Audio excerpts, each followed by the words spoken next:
Hello student, आज की इस वीडियो में क्लास 9 फिजिक्स चैप्टर नंबर 2 गति के जितने भी लघुत्तरीय प्रश्न हैं उन सभी का आज के इस वीडियो में सॉल्यूशन करने वाले हैं। बाकी चैप्टर का आपको वीडियो इस वीडियो के डिस्क्रिप्शन में मिल जाएगा। जो हमने अति लघुत्तरीय का कराया है, लघुत्तरीय का कराया, तो आप लोग बने रहेंगे चैनल पे, शुरू से लेकर अंत तक वीडियो को देखिए, तभी आपको पूरा के पूरा जो चैप्टर के क्वेश्चन है वो समझ में आएगा। तो चलिए फटाफट से क्वेश्चन की तरफ बढ़ते हैं। फर्स्ट क्वेश्चन आपके स्क्रीन पर दिख रहा है, जिसमें आपसे पूछा गया है कि तय की गई दूरी और विस्थापन में क्या अंतर है। तो चलिए इस प्रश्न का उत्तर देखते हैं। इस प्रश्न का उत्तर में हमने लिखा है कि तय की गई जो दूरी है और विस्थापन है उसमें निम्नलिखित अंतर है। एक तरफ हमने तय की गई दूरी लिखा है और एक तरफ हमने विस्थापन को लिखा है। तय की गई दूरी में हमने लिखा है कि जब कोई वस्तु एक बिंदु से दूसरे बिंदु तक जाती है तो उस पूरे पथ की जो दूरी होती है, लंबाई होती है, उसी को हम लोग दूरी कहते हैं। एग्जाम्पल के रूप में समझेंगे कि ए कोई जगह है और बी कोई जगह है और यहाँ से सी कोई वस्तु क्या कर रही है, बिंदु ए से बिंदु बी तक जा रही है। तो इस कंडीशन में पथ का जो पूरा लंबाई होगा इसी को हम लोग बोलते हैं दूरी। उम्मीद करते हैं दूरी आप समझ पाए होंगे। लेकिन विस्थापन क्या है, ये कोई निश्चित डायरेक्शन में तय करता है, जैसे पूरब की ओर तय किया, पश्चिम की ओर तय किया, तो इसको हम लोग विस्थापन कहते हैं। तो विस्थापन क्या हमने नंबर 1 में लिखा है कि निश्चित दिशा में किसी वस्तु द्वारा तय की गई जो दूरी होता है उसी को हम लोग विस्थापन कहते हैं। तय की गई दूरी में केवल परिमाण होता है, जबकि विस्थापन में परिमाण और दिशा दोनों होता है। इसमें रिजल्ट और डिस्टेंस दोनों होता है और डिस्टेंस के साथ साथ इसमें डायरेक्शन भी बताता है कि आप पूरब में जा रहे हैं, पश्चिम में जा रहे हैं, उत्तर में जा रहे हैं, तो ये आपका विस्थापन होता है। ठीक है, जो तय की गई दूरी होता है वो आपका अदिश राशि होता है, जबकि जो विस्थापन है वो आपका सदिश राशि होता है। तो दोनों में डिफरेंस आप समझ पाए होंगे। तीन तीन डिफरेंस हमने आपको बताया, आप 3 डिफरेंस ही दोनों में लिख देंगे तो बहुत ज्यादा होगा, क्योंकि लघुत्तरीय प्रश्न है। अब बढ़ते आगे के क्वेश्चन, क्वेश्चन नंबर 2 पे, जिसमें आपसे पूछा है कि चाल और वेग में अंतर स्पष्ट कीजिए। यानी आपको चाल और वेग में भी अंतर बताना है। तो उत्तर में हमने लिखा है कि चाल और वेग में निम्नलिखित अंतर है। एक तरफ हमने चाल लिखा है और एक तरफ हमने वेग को लिखा है।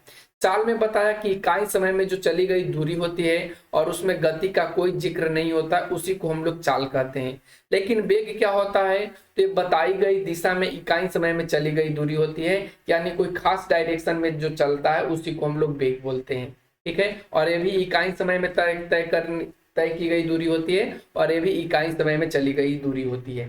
ठीक है, अगर हम वेग की बात करें तो ये इसमें दिशा और परिमाण दोनों होता है, जबकि अगर चाल की बात करें तो इसमें केवल और केवल परिमाण होता है। इसमें सिर्फ रिजल्ट ही आपको देखने को मिलेगा, सिर्फ डिस्टेंस ही मिलेगा, लेकिन इसमें डिस्टेंस और डायरेक्शन दोनों मिलता है वेग में। ठीक है, जो चाल है वो आपका अदिश राशि होता है और अदिश सदिश तो आप समझ पाते होंगे कि सदिश राशि क्या होता है, अदिश राशि क्या होता है। ठीक है, और इसमें क्या होता है, वेग में यह एक सदिश राशि होता है। चाल का जो फॉर्मूला है वो दूरी बटा समय होता है, लेकिन विस्थापन का जो फॉर्मूला है वो विस्थापन बटा समय होता है। चाल का जो एसआई मात्रक है वो भी मीटर प्रति सेकंड होता है और वेग का भी जो एसआई मात्रक है वो मीटर प्रति सेकंड होता है। दूरी का एसआई मात्रक किलोमीटर प्रति घंटा भी लिखा जा सकता है। ठीक है, तो इसमें कोई डिफरेंस नहीं होता है, ध्यान रखना इस चीज को।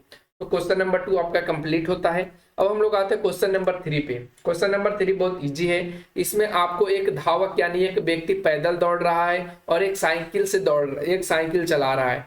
साइकिल का जो चाल है वो 5 मीटर प्रति सेकंड है, लेकिन जो धावक यानी जो पैदल दौड़ रहा है वो 25 किलोमीटर प्रति घंटा है। तो आपको क्वेश्चन में कहा है कि इन चालों को घटते हुए क्रम में लिखिए।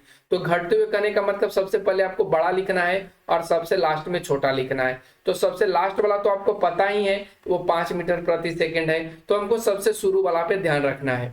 तो धावक का जो चाल है, धावक की चाल वो कितना दिया, 25 किलोमीटर प्रति घंटा।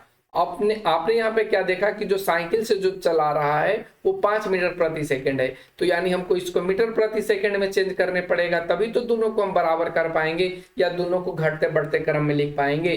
तो हमको क्या करना है, यहाँ से किलोमीटर को मीटर में चेंज करने के लिए 1000 से गुना करना होगा और घंटा को चेंज करने के लिए सेकंड में 60 गुना 60 करना होगा, क्योंकि आप लोग जानते हैं कि 1 किलोमीटर बराबर होता है 1000 मीटर और 1 घंटा बराबर होता है 60 गुना 60 यानी 3600 सेकेंड। ठीक है, ये आपका 3600 सेकेंड हो जाता है। अब जो कटने वाला है उसको काट देंगे तो 2 जीरो से 2 जीरो कैंसल आउट हो गया। अब यहां से काट देंगे 5 दूना 10, 3 दूना 6।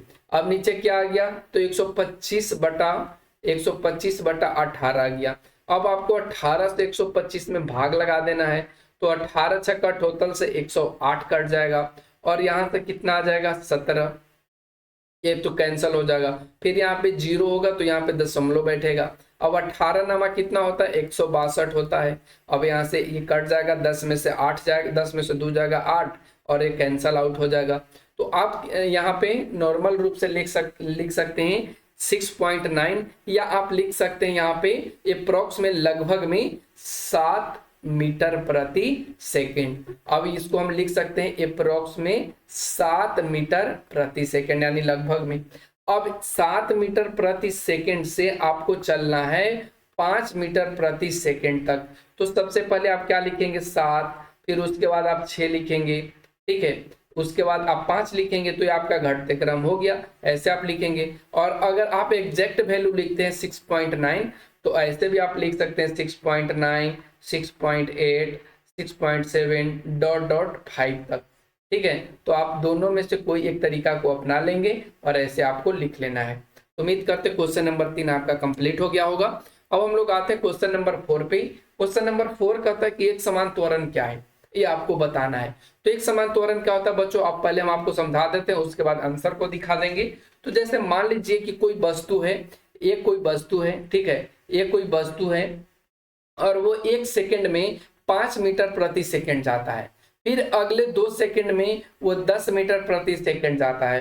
फिर अगले वो 3 सेकंड में 15 मीटर प्रति सेकंड जाता है। तो आप देख पा रहे हैं कि वो प्रत्येक 1 सेकंड में उसकी जो दूरी बढ़ रहा है वो 5 मीटर प्रति सेकंड बढ़ रहा है। तो इस कंडीशन को हम लोग बोलते हैं कि एक समान त्वरण से वो गतिशील है। तो उम्मीद करते हैं एक समान त्वरण आपको समझ में आ गया होगा। अब यहां से हम लोग फटाफट से इसका आंसर देख लेंगे कि जब किसी वस्तु के वेग में बराबर समय अंतराल में, चाहे समय अंतराल कितना ही छोटा क्यों ना हो, बराबर परिवर्तन होता है। जैसा कि अभी हमने आपको बताया कि 1 सेकंड में भी 5 हो रहा था और फिर आगे भी 1 सेकंड में 5 हो रहा था। तो बराबर परिवर्तन को जब दर्शाता है तो उसी को हम लोग बोलते हैं कि उसका जो त्वरण होगा वो एक समान होगा या अचर होगा। ठीक है, अचर कहने का मतलब उसमें कोई परिवर्तन नहीं होगा। तो ये आपका क्वेश्चन नंबर 4 का आंसर मिल गया। अब हम लोग क्वेश्चन नंबर 5 पे चलते हैं। ये भी बहुत इजी क्वेश्चन है। इसमें कहा है किसी वस्तु की प्रारंभिक जो चाल है वो 24 सेंटीमीटर प्रति सेकंड है और उसका जो त्वरण है वो 4 सेंटीमीटर प्रति सेकंड स्क्वायर है। तो क्वेश्चन में पूछा है कि रुकने से पहले वस्तु द्वारा जो तय की गई दूरी है यानी एस का मान आपको निकालना है। तो इसका मान आप 2 तरीके से निकाल सकते हैं। एक तो वी स्क्वायर बराबर यू स्क्वायर प्लस 2as से निकाल सकते हैं और एक एस बराबर यूटी प्लस हाफ 80 स्क्वायर से भी निकाल सकते हैं। तो आपको जो मर्जी उससे निकाल सकते हैं। तो आपके लिए इजी यही रहेगा, वी स्क्वायर बराबर यू स्क्वायर प्लस 2as। तो सबसे पहले यहाँ पे जो जो चीज दिया है उसको हम लोग यहाँ पे लिख लेंगे। तो प्रारंभिक चाल यानी कहने का मतलब यू का मान दिया है कितना, 24 सेंटीमीटर प्रति सेकंड। फिर यहाँ पे त्वरण करने का मतलब ए का मान दिया है -4 सेंटीमीटर प्रति सेकंड स्क्वायर। हमको निकालना क्या है एस। तो जब एस यू दिया है 24, तो यहाँ से भी का मान कितना हो जाएगा 0। क्यों 0 हो जाएगा, क्योंकि आपसे क्वेश्चन में पूछा है कि रुकने से पहले यानी उसका अंतिम जो वेग है उसके बारे में कोई चर्चा नहीं करी गई है, इसलिए हमने भी का मान क्या लिया है 0 सेंटीमीटर प्रति सेकंड। अब ये फॉर्मूला का इस्तेमाल करेंगे, वी स्क्वायर बराबर U square plus 2as। V का मान 0 का स्क्वायर करेंगे, यू का मान कितना है 24, तो 24 का स्क्वायर यहाँ पे कर लेंगे प्लस 2, ए का मान -4 है और एस जैसे वैसे ही छोड़ देंगे। अब यहाँ पे 0 का स्क्वायर तो 0 ही होता है, 24 का स्क्वायर 576 हो जाएगा, माइनस यहाँ पे आ जाएगा 4 दूना 8 सेकेंड। ठीक है, सेकेंड नहीं है यहाँ पे, एस सिर्फ दिया है तो आप लिखेंगे 8s। एस का मतलब यहाँ पे दूरी को बताता है। ठीक है, अब यहाँ से आप लिखेंगे कि 8s बराबर कितना हो जाएगा आपका 576। तो एस बराबर आप क्या लिख पाएंगे यहाँ पे, एस बराबर आप लिखेंगे, एस बराबर आप लिखेंगे 576/8। अब 8 से भाग लगाएंगे तो देखिए 8 सते 56 कट जाएगा, 7 बचेगा 16, तो 8 दूनी 16, यानी 72 सेंटीमीटर इसका आंसर होगा, क्योंकि एस की बात करा है ना, तो दूरी 72 सेंटीमीटर में होगा। मीटर में आप लोग यहाँ इसको नहीं कन्वर्ट करेंगे, अगर मीटर में आपसे क्वेश्चन पूछता तभी आप मीटर में इसे कन्वर्ट करेंगे, ठीक है, नहीं तो आप 72 सेंटीमीटर ही लिख देंगे। तो उम्मीद करते हैं आपको क्वेश्चन नंबर 5 कंप्लीट हो गया होगा। अब हम लोग आते हैं क्वेश्चन नंबर 6 में। क्वेश्चन नंबर 6 कहता है कि एक समान जो वृत्तीय गति है क्या वो त्वरित गति है। चलिए इसके बारे में पहले हम आपको समझाते हैं। जैसे मान लीजिए कोई जो वस्तु है वो इस वृत्ताकार पथ पर क्या कर रही है, वो दौड़ रही है, ठीक है, इस वृत्ताकार पथ पर क्या कर रही है, वो दौड़ रही है। मान लीजिए यहाँ पे कोई वस्तु ए है और ये दौड़ रही है। तो जब इस कंडीशन में हम देखते हैं कि जिस जगह पे वो स्पर्श करती है तो वहां पे जैसे ही स्पर्श रेखा होता है तो वहां पे उसका डायरेक्शन चेंज हो जाता है। क्या होता है, डायरेक्शन चेंज हो जाता है। तो इस कंडीशन में हम कह सकते हैं कि वो जो वृत्तीय गति है वो त्वरित गति ही होता है। देखिए उत्तर में हमने ऐसे ही लिखा है, उत्तर में हमने लिखा है कि हाँ, क्योंकि एक समान जो वृत्तीय गति है वो वेग का परिमाण अर्थात चाल अचर रहता है, परंतु वेग की दिशा प्रत्येक बिंदु पर स्पर्श रेखा की दिशा में होती है। इस प्रकार वेग की दिशा में लगातार बदलती रहती है। क्योंकि हम जानते हैं कि वेग का परिमाण बदले या दिशा या दोनों बदले तो वस्तु को हम लोग त्वरित कहते हैं। तो इस प्रकार कहा जा सकता है कि एक समान जो वृत्तीय गति है वो भी त्वरित गति का ही एग्जाम्पल है, वो भी त्वरित गति का ही उदाहरण है। तो क्वेश्चन नंबर 6 आपका कंप्लीट होता है। अब हम लोग आते हैं क्वेश्चन नंबर 7 पे। क्वेश्चन नंबर 7 कहता है कि आप किसी वस्तु के विषय में कब कहिएगा कि वो एक समान त्वरण से गतिशील है। तो ये आपको पीछे वाले में हमने आपको बताया कि एक समान त्वरण से गतिशील कैसे होता है और असमान त्वरण से कैसे गतिशील है, इसके बारे में हम आपको इस क्वेश्चन में बता देंगे।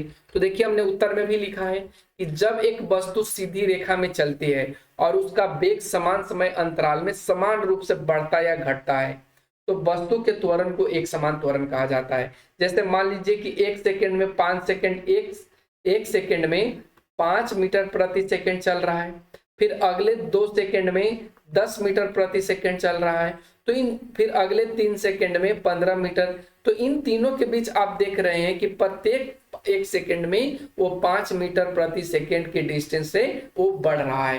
तो इस कंडीशन में हम लोग कहेंगे कि ये जो वस्तु है वो एक समान त्वरण से गतिशील है। ठीक है, तो उम्मीद करते हैं आपको क्वेश्चन नंबर 7 का पहला क्वेश्चन समझ में आ गया होगा। अब हम लोग क्वेश्चन नंबर 7 के नंबर 2 पे चलते हैं, जिसमें कहता है कि वो असमान त्वरण से गति में है। जैसे कहने का मतलब अगर हम इसको समझाना चाहें तो हम ऐसे समझा सकते हैं। यहाँ पे देखेंगे आप सभी, यहाँ पे कैसे,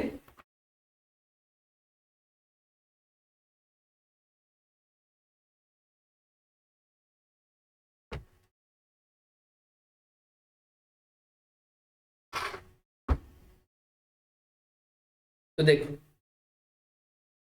मान लो कि 1 सेकंड में वो 20 मीटर प्रति सेकंड चल रहा है, फिर अगले वो 2 सेकंड में वो 10 मीटर प्रति सेकंड चल रहा है, फिर अगले वो 3 सेकंड में 40 मीटर प्रति सेकंड चल रहा है।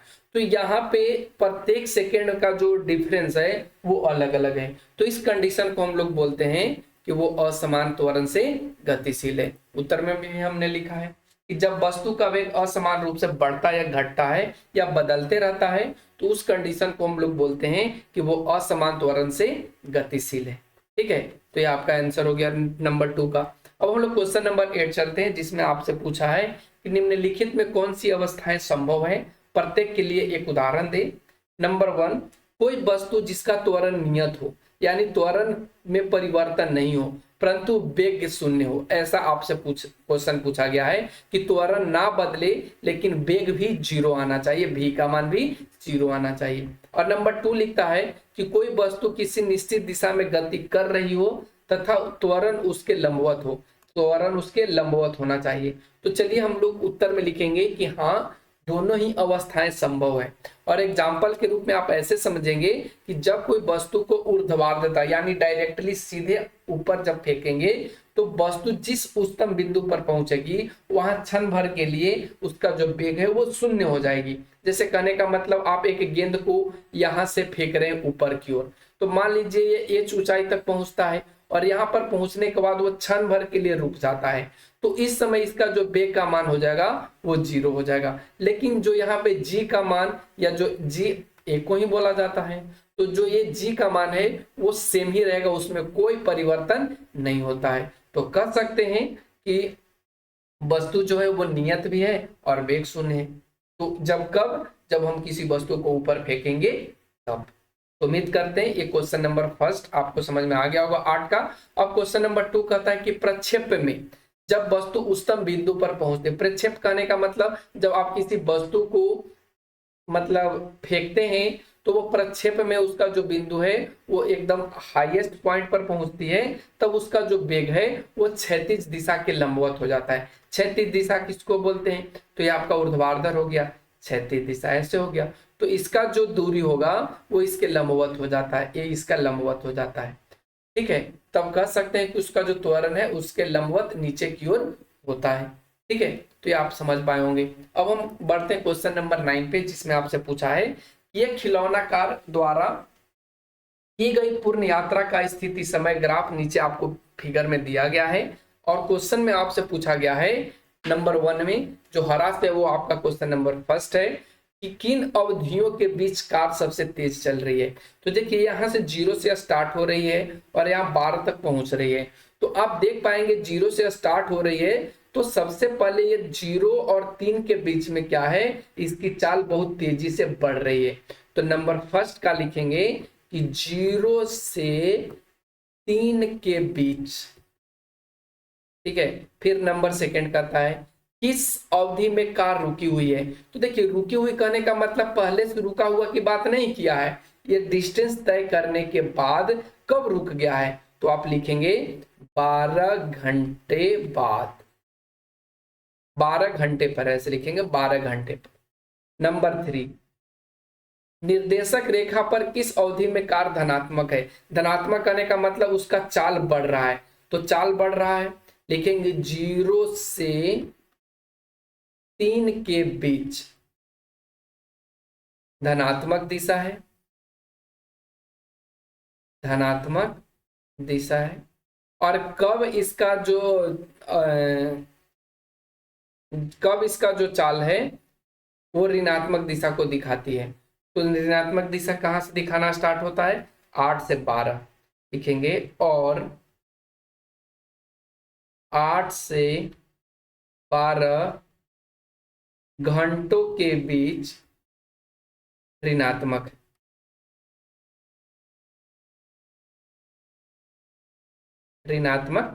है। ये आपका आंसर हो गया। ठीक है, अब बढ़ते हम लोग क्वेश्चन नंबर 10 पे। क्वेश्चन नंबर 10 कहता है कि दो वस्तु दिया गया है ए और बी, और इसको समय दूरी ग्राफ में दिखाया गया है, और आपसे क्वेश्चन में पूछा है कि ढाल किसका अधिक है।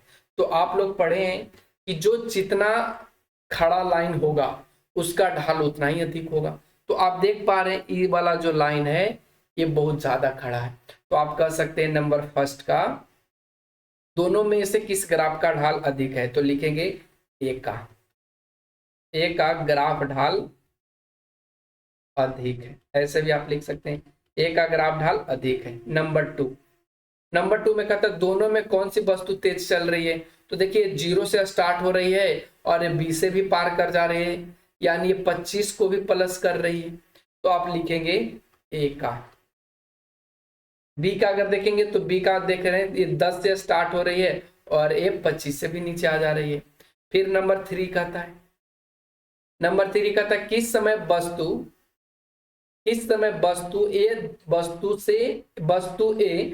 बी से आगे निकल रही है। तो देखिए वस्तु ए से वस्तु बी कब निकल रही है। तो आप यहाँ पे देख पा रहे होंगे कि इस टाइम पे यानी इस समय इसका डिस्टेंस कितना होगा 20, और इसका जो टाइमिंग होगा वो कितना होगा 40। तो आप लिखेंगे दूरी 20 तथा समय 40 पर। दूरी कितना 20, इस समय से आगे निकल रही है, तो ये 20 से और 40 से वो आगे निकल रही है। ठीक है, अगर आपसे क्वेश्चन में ये पूछा कि अधिकतम कितना तक जाती है, तो आप यहाँ पे बताते 50 और 25। ठीक है, चलिए अब हम लोग नंबर 3 पे आते हैं। कहता है किस स्थिति पर दोनों वस्तुएं मिलेंगी।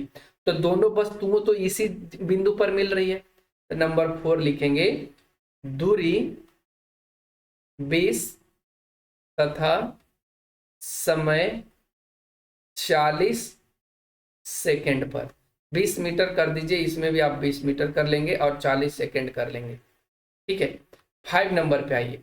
5 नंबर कहता है कि 10 सेकंड और 50 सेकंड पर उनकी स्थिति क्या होगी।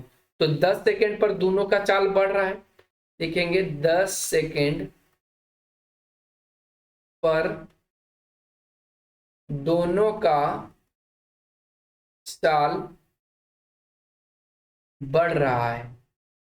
ठीक है, और उसके बाद 50 सेकंड पे देख रहे हैं और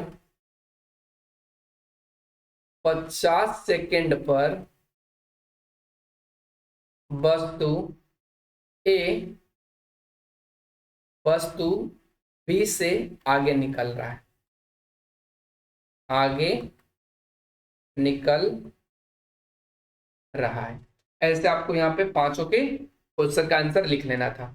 अब हम लोग फटाफट से बढ़ते क्वेश्चन नंबर 11 पे। क्वेश्चन नंबर 11 कहता है कि कार का त्वरण 3 घंटों में, उसके बाद 5 घंटों में, उसके बाद 4 घंटों में कितना होगा। तो देखिए सबसे पहले आप यहाँ पे सॉल्यूशन में लिखेंगे पहले 3 घंटों में, पहले 3 घंटों में। ठीक है, अब यहां से हम लोग लिखेंगे 3 घंटों में यहाँ पे आ रहा है, 3 घंटा में कहाँ पहुंच रहा है 30 पर। तो लिखेंगे v बराबर 30 किलोमीटर प्रति घंटा। ठीक है, फिर उसके बाद लिखेंगे h बराबर t बराबर आपका कितना आ गया 3 घंटा। तो a बराबर क्या पढ़े आप लोग v माइनस यू, यहाँ पे u क्या हो जाएगा 0, यहाँ पे देखिए 0 पे है। तो v बराबर a बराबर v माइनस यू बटा t, यानी कि 30/3 आ जाएगा। ये आपका किलोमीटर प्रति घंटा है और ये आपका घंटा है। तो यहां से कट जाएगा घंटा से घंटा, यहां से कितना आ जाएगा 10 या 30, यानी 10 किलोमीटर। तो आप इसको मीटर प्रति सेकंड में चेंज कर लेंगे। अच्छा, ये घंटा से घंटा कटेगा नहीं भाई, घंटा से घंटा कटेगा नहीं, ध्यान रखना है, घंटा से घंटा नहीं कटेगा, एक किलोमीटर प्रति घंटा स्क्वायर आ जाएगा, किलोमीटर प्रति घंटा स्क्वायर। आप इसको मीटर प्रति सेकंड में भी चेंज कर सकते हैं। तो मीटर प्रति सेकंड में चेंज करने के लिए आप क्या करेंगे, तो 10 गुना 1000 लिखेंगे और नीचे आपको 3600 गुना 3600 करना होगा, क्योंकि 1 घंटा में 3600 सेकंड होता है। तो यहाँ पे घंटा स्क्वायर है, यानी कि 3600 का स्क्वायर हो जाएगा। तो आप यहाँ पे कर लेंगे 10 गुना 1000 बटा 3600 गुना 3600। अब इसको काट कूट के जो आपका आएगा वो आंसर होगा। तो इतना तो आप कर ही सकते हैं कैलकुलेशन। देखिए यहाँ पे 3 जीरो कट जाएगा, ठीक है, फिर यहाँ से 1 जीरो से 1 जीरो कट जाएगा, यानी 1/36 इंटू 36 आ गया। और इसको गुना करके आप भाग करेंगे, जो आंसर आएगा वो आपका मीटर प्रति सेकंड में आएगा और यही आपका त्वरण होगा। ठीक है, लेकिन हम यहाँ पे किलोमीटर प्रति घंटा में ही छोड़ते हैं यहाँ से, क्योंकि हमको यहाँ से क्या करना है, कार के द्वारा कुल दूरी को निकालना है। तो उम्मीद करते हैं ये आपको समझ में आ गया होगा। फटाफट से आप लोग इसको वीडियो पॉज कर लीजिए और इसको नोट कर लीजिए। ठीक है, तो चलिए हम इसको मिटाते हैं। यहाँ पे हम याद के लिए लिख लेते हैं कि पहला में आया 10 किलोमीटर प्रति घंटा। ठीक है, चलिए इसको मिटा देते हैं। 10 किलोमीटर प्रति घंटा ये 3 वाला में आया था। ठीक है, अब 5 वाला में करेंगे तो 5 घंटा में क्या आ जाएगा, देखिए 5 घंटा यहाँ पे आ रहा है। ठीक है, तो यहाँ पे तो नियत चाल से चल रही है, यानी यहाँ पर भी ये 30 ही है। ठीक है, तो वही आप करेंगे, ए बराबर v माइनस यू बटा टी।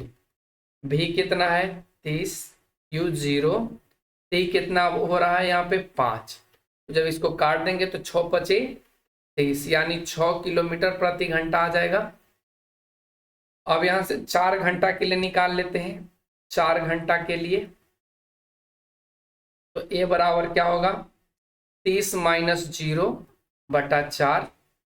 ठीक है, 4 यहाँ पे, अच्छा लेकिन यहाँ पे 4 घंटा के लिए बोला है ना, तो 4 घंटा यहाँ है, 4 घंटा यहाँ है, तो ये कितना आ जाएगा 30/4 यानी 15/2। आप इसको ऐसे भी लिख सकते हैं 7.5 किलोमीटर प्रति घंटा। तो क्वेश्चन में आपसे पूछा है कि कार कितनी दूरी तय किया, तो कुल दूरी बराबर आप लिखेंगे, एक तो आपका हो गया 10 किलोमीटर प्रति घंटा, 10 किलोमीटर,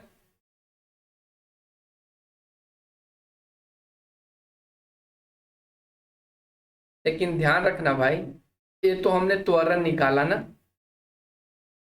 ये हमने क्या निकाला त्वरण, और चाल बराबर दूरी बराबर क्या होता है, दूरी बराबर होता है चाल। आपने नहीं, ऐसे नहीं होगा मेरे भाई, ऐसे नहीं होगा, हम यहाँ से इसको मिटा रहे हैं, यहाँ से आपको तय की गई दूरी पूछा है कार के द्वारा। ठीक है, तो चाल बराबर आपने पढ़ा है, चाल बराबर दूरी बटा समय। ठीक है, अब यहां से आप निकालेंगे, क्या निकालना है दूरी, तो दूरी बराबर आप क्या लिखेंगे, चाल गुना दूरी लिखेंगे, चाल गुना समय हो जाएगा, यहाँ पे इसको मिटा देते, चाल गुना समय हो जाएगा। ठीक है, चाल गुना समय,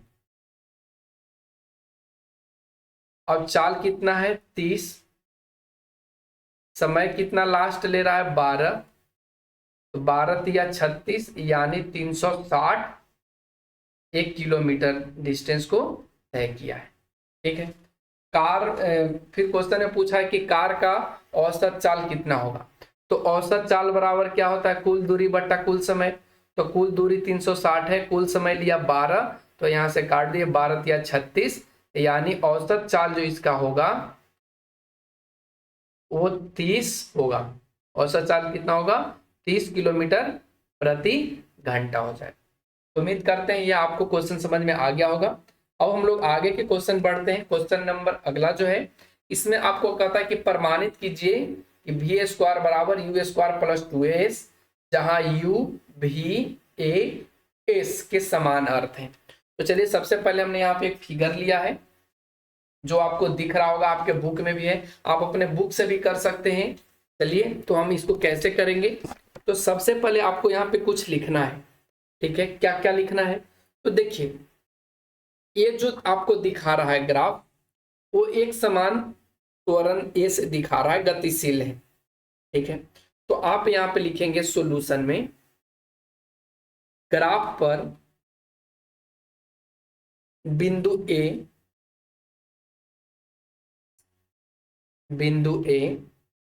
तथा बिंदु बी क्रमशः 0 और t समय, 0 और t समय पर कण के वेग निरूपित करते हैं, t समय पर कण के वेग निरूपित करते हैं।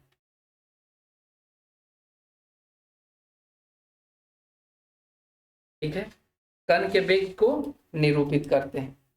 ठीक है, यहां पे लिखेंगे t बराबर 0, t बराबर 0 पर कण का जो वेग होगा, कण का जो वेग है वो u है, यहाँ पे ये आपका u है। ठीक है, फिर t समय पर इसी में लिखेंगे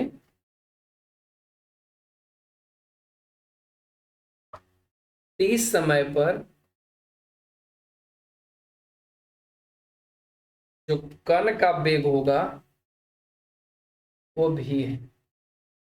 आपको इतना थोड़ा सा लिख लेना है। फिर यहाँ पे आपको एक चीज और लिखना है, पॉइंट लगाकर ही लिख लीजिए, बढ़िया रहेगा। बिंदु बी से, आपके बुक में भी लिखा है भाई, आप अपने बुक से भी लिख सकते हैं। बिंदु बी से समय अक्ष पर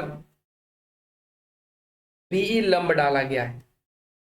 बीई लंब डाला गया है। देखिए यहाँ पे ये जो है हाईलाइट कर देते हैं, बीई लंब डाला गया है। और बिंदु ए से, इसी में लिख देते हैं, बिंदु ए से बीई पर एसी लंब है। एसी क्या है? लंब है। अब एसी आप देखेंगे ये है, और ये क्या है? लंब है। और ये भी यहाँ पे आपका लंब ही है। तो आप देख पा रहे हैं, आप क्या देख पा रहे हैं कि एक फिगर का निर्माण हो रहा है। चलिए अब रेड पेन ले लेते हैं। देखिए हम यहाँ पे हाईलाइट कर देते हैं, ठीक है। आप इस चीज को देख पा रहे होंगे, ये आपका क्या बन रहा है? समलंब चतुर्भुज। तो आप लिखेंगे समलंब चतुर्भुज का क्षेत्रफल। तो समलंब चतुर्भुज का क्षेत्रफल क्या पढ़े आप लोग? 1/2 समांतर भुजाओं का योग,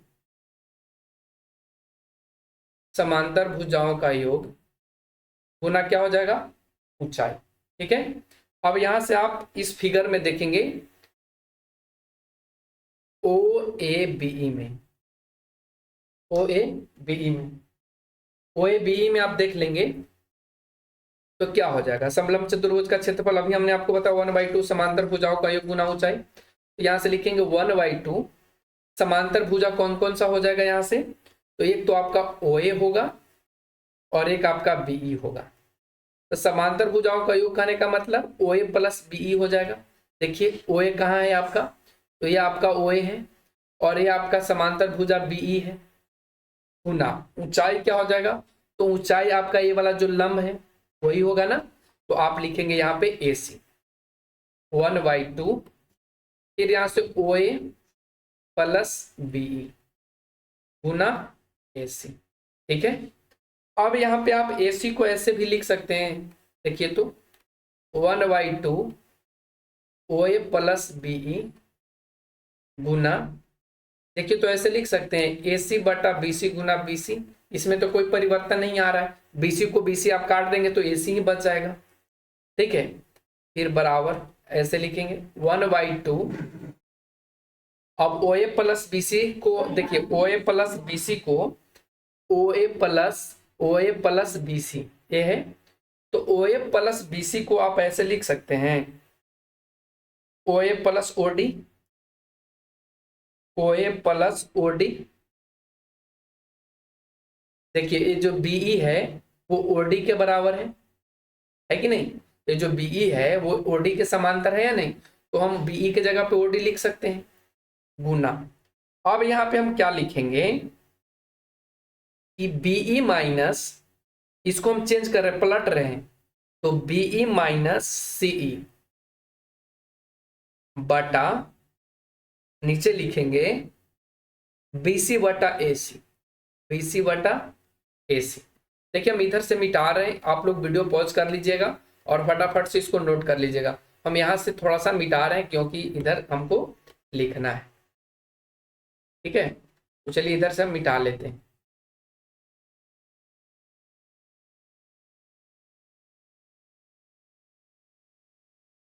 ठीक है। आप लोग वीडियो पॉज कर लेते हैं, नोट कर लीजिएगा। अब चलिए, अब यहाँ पे हम ऐसे इसको लिखेंगे कि जो s बराबर हो जाएगा, यहाँ से s बराबर जो हो जाएगा 1/2, ये जो क्षेत्रफल है ओ ए बी, इसी के क्षेत्रफल को हमने यहाँ पे s माना है, तो 1/2 ओ ए प्लस ओ डी इधर हो जाएगा। देखिए तो बीई माइनस सीई, देखिए बीई माइनस सीई, तो हम इसको क्या लिख सकते हैं? देखिए बीई माइनस सीई, तो हम इसको लिख सकते हैं कि ओडी माइनस ओए, देखिए ना ओडी आपका क्या है, ये वाला ओडी में से आप अगर ओए घटा लेंगे तो क्या बचेगा, एडी बचेगा, और एडी जो आपका है वो बीसी के बराबर है, ठीक है। और नीचे क्या बच जाएगा, बीसी बटा एसी। अब यहां से 1/2, देखिए तो ये आ गया ओए प्लस ओडी का होल स्क्वायर बटा बीसी बटा एसी। अब देखिए तो ओए प्लस ओडी, ओए प्लस ओडी, तो ओए का मान हमने आपको क्या बताया था, तो ओए का मान यू बताया था, यहाँ पे लिखा भी है, तो आप यहाँ पे लिखेंगे 1/2 यू स्क्वायर प्लस भी स्क्वायर और बीसी बटा एसी। बीसी बटा एसी को हमने क्या बताया था, त्वरण ए, तो यहाँ पे हमने ए लिख लेंगे। अब नीचे एस बराबर क्या आ गया, देखेंगे यहां से, तो देखिए 2 से इधर गुना कर दीजिए तो 2s, इधर क्या आ गया भी स्क्वायर प्लस यू स्क्वायर बटा ए, तो आप ऐसे प्लस नहीं होगा भाई, यहाँ पे माइनस होगा, क्योंकि ये प्लस बी इंटू ए माइनस बी बराबर होता है ना, ए प्लस बी इंटू ए माइनस बी बराबर होता है ए स्क्वायर माइनस बी स्क्वायर, तो यहाँ पे भी माइनस हो जाएगा, ठीक है, माइनस कर लेंगे तो यहाँ पे माइनस आपका हो जाएगा। तो क्या देख पा रहे हैं कि भी स्क्वायर बराबर हो जा रहा है यू स्क्वायर प्लस 2as। नहीं समझ में आया होगा तो यहाँ पे हम अब फिर से आपको समझा देते हैं कि 2as बराबर आ जाएगा भी स्क्वायर माइनस यू स्क्वायर, तो हम भी स्क्वायर बराबर लिख सकते हैं, इसको ई साइड लेके चलाते हैं तो यू स्क्वायर हो जाएगा प्लस 2as हो जाएगा। तो उम्मीद करते हैं आपको क्वेश्चन नंबर 12 समझ में आया होगा, और आपको ज्यादा हिंट्स के लिए आपके बुक में भी एक क्वेश्चन दिया, इसका सॉल्यूशन दिया गया है, आप लोग को यहाँ पे त्वरण वगैरह मान करके सोल्व नहीं करेंगे, ठीक है। तो आज के लिए बस इतना ही, thanks for watching, take care, bye bye.